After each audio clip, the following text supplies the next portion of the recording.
வணக்கம் நேயர்களே, இன்னைக்கு முக்கியமான செய்திகள் என்னங்கிறத ஷார்ட்டாக பார்த்தலாம். ஃபர்ஸ்ட் நியூஸ், ஒரு நாட்டில் ஒருவர் 10 ஆண்டுகளுக்கு மேலே பிரதமராக இருக்க முடியாது அப்படின்ற மாதிரியான புதிய அரசியலமைப்பு சட்ட திருத்த மசோதா நாடாளுமன்றத்தில் தாக்கல் செய்யப்பட்டிருக்கு.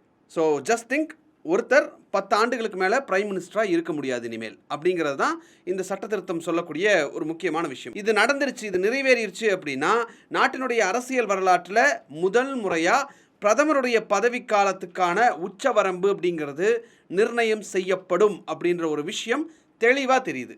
இது எங்கே இந்தியாவில் நடக்குதா அப்படின்னு கேட்டால் நோ, மலேசியாவில் நடந்திருக்கு.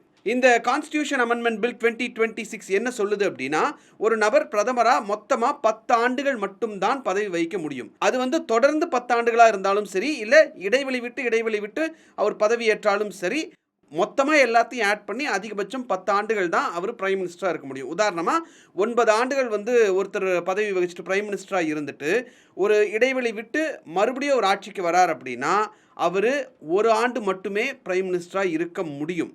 ஒரு சிட்டிங் பிரைம் மினிஸ்டர் 10 ஆண்டுகளை எட்டக்கூடிய ஒரு தருணத்தில் இருக்கார். அவங்களுக்கு ஆனால் இன்னொரு 2-3 வருஷம் ஆட்சி அதிகாரம் இருக்குது அப்படின்னு எடுத்துக்கோங்களேன். அவர் தானாகவே பதவியிலிருந்து விலக வேண்டிய சூழலுக்கு தள்ளப்படுவார். முக்கியமாக பிரதமரோடு சேர்த்து முழு அமைச்சரவையும் சேர்ந்து பதவி விலகணும் அப்படிங்கிறது மிக முக்கியமான விஷயம். ஆனால் இது அந்த மாதிரி, அதாவது ஆட்சி காலம் முடியறதுக்கு முன்னாடியே ஒருத்தர் 10 ஆண்டுகள் நிறைவு செஞ்சிட்டார் அப்படிங்கிறதுக்காக அவர் பதவி விலகணும் அப்படின்னா அந்த இடத்துல ஒரு வெற்றிடம் உருவாகும் இல்லையா? திடீர்னு அடுத்தது எலெக்ஷன் நடத்தணும், அடுத்த பிரைம் மினிஸ்டர் யாருன்னு டிசைட் பண்ணணும், இந்த மாதிரியான ப்ராப்ளம்ஸ் எல்லாம் வரும் இல்லையா? அதுக்கு என்ன பண்ணணும் அப்படின்னு சொல்லி அந்த அமெண்ட்மெண்ட்டில் சொல்லியிருக்காங்க அப்படின்னா, புதிதாக ஒரு பிரைம் மினிஸ்டர் பிரதமர் நியமிக்கப்படுற வரைக்கும் ஏற்கனவே இருந்த பிரைம் மினிஸ்டர் அந்த கவர்மெண்ட்டுடைய கேர்டேக்கராக செயல்படுவார் அப்படின்னு சொல்லியிருக்காங்க. ஸோ இந்த மசோதா அப்படிங்கிறது ரெட்ரோஸ்பெக்டிவ். அப்படின்னா இந்த சட்டம் அமலுக்கு வர்றதுக்கு முன்னாடி யாராவது பதவி வகிச்சிருந்தாங்க, இப்போ நான் ஒரு பிரைம் மினிஸ்டர்னு வச்சுக்கோங்களேன், நாளைக்கு தான் இந்த சட்டம் வருது அப்படின்னா நான் 5 வருஷம் பிரைம் மினிஸ்டராக இருந்துட்டேன். அதுக்கப்புறம் திருப்பி இந்த சட்டம் வந்ததுக்கப்புறம் என்னால் 5 வருஷம் தான் பிரைம் மினிஸ்டராக இருக்க முடியும், 10 வருஷம் இருக்க முடியாது. சட்டம் நாளைக்கு தானே வருது அப்படின்றதுக்காக நாளையிலிருந்து 10 வருஷம் கிடையாது. வாழ்நாளில் அதிகபட்சமாக 10 வருஷம் தான் பிரைம் மினிஸ்டராக இருக்க முடியும் அப்படிங்கிறது தான் இந்த சட்ட திருத்தம் சொல்லக்கூடிய முக்கியமான விஷயம். தேர்தல் நேரத்தில் கேர்டேக்கராக ஏற்கனவே இருந்த பிரைம் மினிஸ்டர் செயல்படுவார் அப்படின்னு சொல்லியிருந்தோம் இல்லையா? அது இந்த 10 ஆண்டுகள் வரம்பில் சேர்க்கப்படாது அப்படின்னு சொல்லியிருக்காங்க. நாடாளுமன்றம் கலைக்கப்பட்டதிலிருந்து தேர்தல் நடத்தக்கூடிய அந்த டைம் டியூரேஷன் வரைக்கும் எவ்வளவு மாதமோ இல்லை எவ்வளோ வருடங்கள் இருக்கோ அது வரைக்கும் அது இந்த வரம்பில் கணக்கில் சேர்க்கப்படாது அப்படின்னு சொல்லி இந்த புதிய அரசியலமைப்பு திருத்தம் அப்படிங்கிறது சொல்லுது. ஸோ இதுக்கான மெஜாரிட்டி அப்படிங்கிறது 2/3 வேணும். 222 உறுப்பினர்களில் குறைஞ்சது 148 உறுப்பினர்கள் ஆதரவு கொடுத்தாதான் இந்த மசோதா அப்படிங்கிறது பாஸ் ஆகும். அரசியல் ஒத்துழைப்பு அப்படிங்கிறது இதில் ரொம்ப அவசியமான ஒரு விஷயம். ஏன்னா இது ஒரு ஜனநாயகத்தை வலுப்படுத்தக்கூடிய ஒரு விஷயம் அப்படின்னு பார்க்குறத தாண்டி ஜனநாயகத்தில் ஏற்கனவே நடந்துட்டு இருக்கக்கூடிய ஒரு விஷயத்தை அடிப்படையிலிருந்து மாற்றக்கூடிய ஒரு விஷயமா பார்க்கப்படுது. ஸோ இந்த மாதிரி ஒருத்தருக்கு 10 வருடம் தான் கால வரம்பு அப்படிங்கிறது எந்த அளவுக்கு யூஸ்ஃபுல்லாக இருக்கும் அப்படிங்கிறத நம்ம பொறுத்திருந்து பார்க்க வேண்டிய அவசியம் இல்லை. ஏன் அப்படின்னா அமெரிக்காவில் செகண்ட் வேர்ல்டு வாருக்கு அப்புறமே ஒரு பிரசிடென்ட் 2 முறைக்கு மேலே பிரசிடெண்ட்டாக இருக்க முடியாது. இப்போ ட்ரம்ப் இருக்கார் இல்லையா? ட்ரம்ப் இவ்வளோ ஆட்டம் போடுறாரு அப்படின்னா அவர் சரி பண்ணட்டும்னு அமைதியாக போகிறதுக்கு இன்னொரு முக்கியமான காரணம் என்ன அப்படின்னா, ட்ரம்ப்போடைய லாஸ்ட் டேர்ம் இதுக்கு மேலே அவர் பிரசிடெண்ட்டாக போட்டியிட முடியாது. அமெரிக்காவை பொறுத்த வரைக்கும் ஒருவர் 2 முறை மட்டும்தான் பிரசிடெண்ட்டாக அவருடைய வாழ்நாளில் போட்டியிட முடியும் அப்படிங்கிற ஒரு ரூல் செகண்ட் வேர்ல்டு வார்க்கு அப்புறம் இருந்தே இருக்கக்கூடிய ஒரு விஷயம். ஸோ இதே மாதிரியான ஒரு விஷயம் பிரைம் மினிஸ்டர் கேண்டிடேட்டுக்கு மலேசியாவில் வர்றதுக்கான வாய்ப்புகள் ரொம்ப பிரகாசமாக தெரியுது. கூடிய விரைவில் இது சட்டமாக நிறைவேறும் அப்படின்னு எதிர்பார்க்கப்படுது. மறுபடியும் சொல்கிறேன், இப்போ நான் சொன்ன இந்த செய்தி அப்படிங்கிறது இந்தியாவில் இல்லை, மலேசியாவில். இந்தியாவிலையும் இது நடக்குமா அப்படின்னு கேட்டால் அமெரிக்காவில் நடந்திருக்கு, மலேசியாவில் நடக்க போகுது. இந்தியாவில் அது நடக்குமா நடக்காதா அப்படிங்கிறத நம்ம பொறுத்திருந்து தான் பார்க்கணும். பட் இந்த மாதிரியான ஒரு நடைமுறை இந்தியாவில் இருந்தால் எப்படி இருக்கும், இது சரியாக இருக்கும்னு நீங்கள் நினச்சிங்கன்னா அதை பற்றி உங்களுடைய கமெண்ட்ஸில் பதிவிடுங்க. அடுத்த முக்கியமான நியூஸ், இந்தியாவுடைய மிகப்பெரிய கம்பெனியான டாடா குரூப்பில் இப்போது மேலாண்மை, அதாவது மேனேஜ்மெண்ட் கட்டமைப்பில் ஒரு மிகப்பெரிய அதிர்ச்சி அப்படிங்கிறது ஒன்று நடந்திருக்கு. என்ன அப்படின்னா, டாடா சன்ஸுடைய எக்ஸிக்யூட்டிவ் சேர்மனாக இருக்கக்கூடிய என் சந்திரசேகர் அவருடைய டேர்ம் முடியக்கூடிய சுச்சுவேஷனில் அவரை 3வது தடவை மீண்டும் அவரை சேர்மனாக கொண்டு வரணும் அப்படின்ற ஒரு முடிவு அப்படிங்கிறது தற்காலிகமாக நிறுத்தி வைக்கப்படுது அப்படின்னு சொல்லி அனௌன்ஸ் பண்ணியிருக்காங்க. 2024 ரத்தன் டாடா மறைவுக்கு அப்புறமா டாடா குரூப் கவர்னன்ஸில் ஒரு சில மாற்றங்கள் அப்படிங்கிறது நடந்துக்கிட்டே இருக்குது.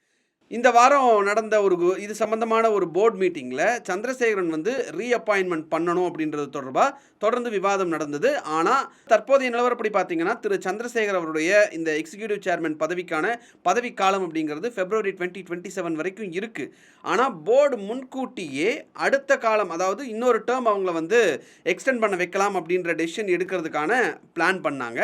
இதில் வந்து போர்ட் ஆஃப் டைரக்டர்ஸ் அப்படின்னு நீங்கள் பார்த்தீங்கன்னா மொத்தம் 5 டைரக்டர்ஸ். இதில் 4 பேருக்கு சந்திரசேகருக்கு ஆதரவு தெரிவிக்கக்கூடிய ஒரு மனநிலை. ஆனால் டாடா ட்ரஸ்டுடைய சேர்மன் நியோல் டாடா மட்டும் இந்த முடிவை இப்போ எடுக்க வேணாம், ஜூன் மாதத்துக்கு அப்புறம் எடுத்துக்கலாம் அப்படின்னு சொன்னதா தகவல் வந்திருக்கு. குறிப்பிட்ட முக்கியமான விஷயங்கள் அவர் சொல்கிறது என்ன அப்படின்னா, ஏர் இந்தியா தொடர்ந்து லாஸஸ் சந்திச்சுக்கிட்டே இருக்குது. பிக் பாஸ்கெட் மாதிரியான பெரிய பெரிய முயற்சியெல்லாம் வந்து லாஸில் போயிட்டுருக்கு. அதிகமாக முதலீடு செய்கிறது ரொம்ப ஆபத்தாக போயிடுமோ அப்படின்ற ஒரு யோசனை இருக்குது. ஹோல்டிங் கம்பெனியும் அதிக கடன் வந்து வாங்கக்கூடிய ஒரு சிச்சுவேஷன் இருக்குது. குறிப்பாக சொல்லணும் அப்படின்னா டாடா சன்ஸை எக்காரணத்தை கொண்டும் ஸ்டாக் மார்க்கெட்டில் லிஸ்ட் பண்ணவே கூடாது அப்படின்ற ஒரு விஷயத்தை அவர் சொல்லியிருக்காரு. அதே மாதிரி ஏர் இந்தியாவில் ஏற்படக்கூடிய லாஸஸ் பற்றி இந்த போர்டில் தீவிரமாக டிஸ்கஸ் பண்ணியிருக்காங்க. மற்ற டைரக்டர்ஸ் எல்லாம் என்ன சொல்லியிருக்காங்க அப்படின்னா 2025 ஏற்பட்ட லாஸஸ் அப்படிங்கிறது இந்த அகமதாபாத் நடந்த ஃப்ளைட் ஆக்சிடென்ட், அது மட்டும் இல்லாமல் அந்த டைமில், அதாவது இந்த ஆப்ரேஷன் சிந்தூர் மாதிரியான நேரங்களில் பாகிஸ்தானுடைய ஏர் ஸ்பேஸை க்ளோஸ் பண்ணி வச்சாங்க. அதனால் நம்ம சுற்றி போக வேண்டிய சுச்சுவேஷன் வந்ததுனால மேனேஜ்மெண்ட் கண்ட்ரோலுக்கு வெளியே இந்த டெசிஷன்ஸ் எல்லாம் நம்ம எடுக்க வேண்டிய சுச்சுவேஷன் இருந்ததுனால அந்த லாஸஸ் வந்தது. இதெல்லாம் இல்லைன்னா இந்த அளவுக்கு லாஸஸ் இருக்காது அப்படின்ற ஒரு விஷயத்தை முன் வச்சிருக்காங்க. ஸோ நான் முன்னாடியே சொன்ன மாதிரி திரு சந்திரசேகரன் அவர்களுக்கு அந்த போர்ட் ஆஃப் டைரக்டர்ஸில் 4 பேர் சப்போர்ட், ஒருத்தர் நியோல் டாட்டா இந்த விஷயத்தை தள்ளி வைக்கலாம் அப்படின்னு சொல்லியிருக்காங்க. ட்ரஸ்டோடைய முழு ஒத்துழைப்பு இல்லாமல் முடிவெடுக்கக்கூடாது அப்படிங்கிறது டாடா குரூப்போட பாரம்பரியம் அப்படிங்கிறனால இந்த முடிவு தள்ளி வைக்கப்படுவதா சொல்லியிருக்காங்க. ஸோ சந்திரசேகரன் வந்ததுலேருந்து, அதாவது 2017 அவர் இந்த பொறுப்பில் இருக்கார். லிஸ்டட் கம்பெனிஸுடைய மார்க்கெட் கேபிட்டலைசேஷன் அப்படிங்கிறது 3 மடங்கு உயர்ந்திருக்கு சந்திரசேகரன் வந்ததுக்கப்புறம். நெட் ப்ராஃபிட் 4 மடங்கு இன்க்ரீஸ் ஆயிருக்கு. பட் இந்த டிசிஎஸ் ட்ரெண்ட் மாதிரியான நிறுவனங்களில் அதோடைய வேல்யூவேஷன்ஸ் கொஞ்சம் சாஃப்டானதன் காரணமாக இப்போ மார்க்கெட் கேபிட்டலைசேஷன் கொஞ்சம் குறைஞ்சிருக்கு. பட் மார்க்கெட்டுடைய சிச்சுவேஷனும் எப்படி இருக்குது அப்படிங்கிறத நம்ம பார்த்துக்கிட்டு இருக்கோம். ஸோ பேசிக்காக இப்போ நடந்துட்டு இருக்கக்கூடிய பிரச்சனை பெரிய பிரச்சனையாக ஒரு லீடர்ஷிப் கிரைசிஸ் வந்துருச்சா டாட்டாவில் அப்படின்னு கேட்டால் இல்லை. கவர்னன்ஸில் ஒரு டிரான்ஸ்பரன்சி வேணும் அப்படிங்கிற ஒரு விஷயத்தில் டாட்டா ரொம்ப கவனமாக இருக்காங்க. எஸ், கேபிட்டல் டிசிப்ளின் தேவை. அதாவது ஒரு நிறுவனத்தில் நீங்கள் பணம் போடுறீங்க அப்படின்னா எவ்வளோ போடுறோம், ஏன் போடுறோங்கிறது தெரிஞ்சு பண்ணுங்கள், லாஸை கண்ட்ரோல் பண்ணுங்கள். அதே மாதிரி டாடா சன்ஸை லிஸ்ட் பண்ணாதீங்க அப்படிங்கிற ஒரு விஷயம்தான் நியோல் டாட்டா தரப்புலேருந்து சொல்லக்கூடிய விஷயங்கள். இதே சந்திரசேகரன் தரப்புலேருந்து முக்கியமாக சொல்லப்பட்ட விஷயங்கள் என்னன்னா, புது பிஸ்னஸ் நம்ம பண்ணணும், அதை வந்து அடுத்தடுத்த கட்டத்துக்கு கொண்டு போகணும் அப்படின்னா இன்வெஸ்ட்மெண்ட் அப்படிங்கிறது நம்ம செஞ்சு தான் ஆகணும். ஸோ நீங்கள் சொன்ன மாதிரி டாடா சன்ஸை லிஸ்ட் பண்ணாமல் இருக்கிறதுக்கு என்னெல்லாம் தேவைகள் இருக்கோ அதுக்கு தேவையான நடவடிக்கைகளை தான் நாங்கள் எங்கள் சைட்லேருந்து எடுத்துக்கிட்டு இருக்கோம் அப்படின்ற ஒரு விஷயத்த அந்த மீட்டிங்கில் ரொம்ப தெளிவாக எடுத்து சொல்லியிருக்கிறதா தகவல் வந்திருக்கு. ஸோ டாட்டாவில் நடக்கிறது பெரிய பிரச்சனையா அப்படின்னு கேட்டால் இல்லை. இன்னும் டிரான்ஸ்பரண்ட்டாக இருக்கிறதுக்கு, இன்னும் அதில் என்ன நடக்குது அப்படிங்கிறத வெளியுலகுக்கு இன்னும் பெட்டராக டிரான்ஸ்பரண்ட்டாக தெரியறதுக்கான முயற்சி அப்படின்னு நம்ம இதை எடுத்துக்கலாம். இந்த வீடியோ உங்களுக்கு பிடிச்சிருந்தா இந்த வீடியோவை லைக் பண்ணுங்கள், ஷேர் பண்ணுங்கள், கமெண்ட் பண்ணுங்கள், சப்ஸ்கிரைப் பண்ணுங்கள். தேங்க்யூ.